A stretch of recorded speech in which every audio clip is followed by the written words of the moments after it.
Everyone has been taught that the serpent in the Garden of Eden was an animal. But what if the text is referring to something much deeper? In the book of Genesis, the serpent is described as cunning. The Hebrew word implies shrewdness and strategic intelligence.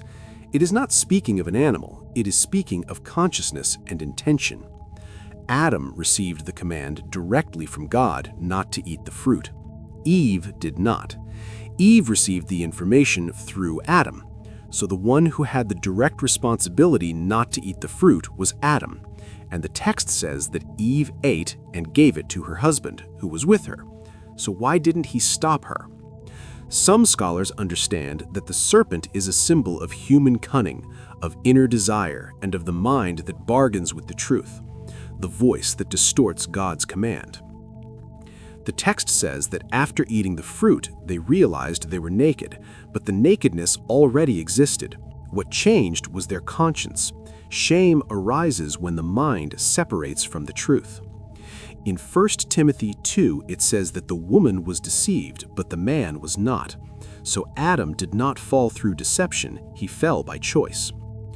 God's first question after the fall was not, "Why did you sin?" It was, "Where are you?" But God knew where Adam was. That question wasn't about location, it was about Adam's inner state. Because the separation never came from God, it came from human consciousness that turned away. Now, a very significant detail is that after the fall, God says that the woman's offspring would crush the head of the serpent's offspring. But if it were just about a literal snake, why speak of offspring against offspring? That sounds symbolic.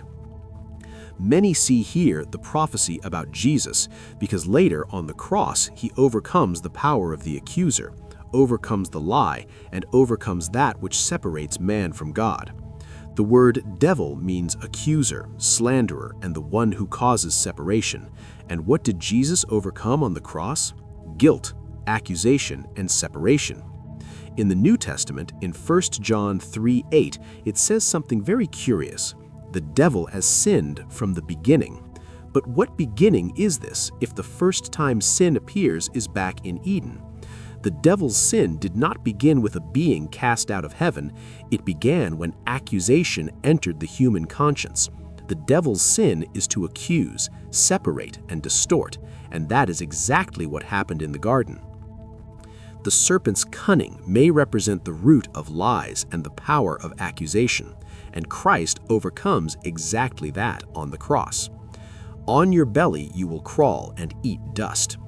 In Hebrew culture, crawling in the dust is not just about locomotion, it is a loss of authority and public humiliation. Crawling in the dust was the image of defeated kings and subjugated enemies. It is not zoology, it is symbolism. The focus in Eden was never a talking animal, but the human heart bargaining with the truth. The problem was never the fruit, it was the breach of trust. When truth is distorted, life moves away, and far from the source of life, only death remains. Adam and Eve died not physically, but spiritually, because in the Bible, death is seen as separation from God. The serpent was never the center of the story. The center has always been human choice, because the greatest battlefield was not a garden, it was the conscience. And when Jesus Christ comes, he does not come to cast out serpents, he comes to restore the truth within man. He comes to reconcile us and unite us with God through sacrifice. He took away from us the guilt that Adam placed upon us.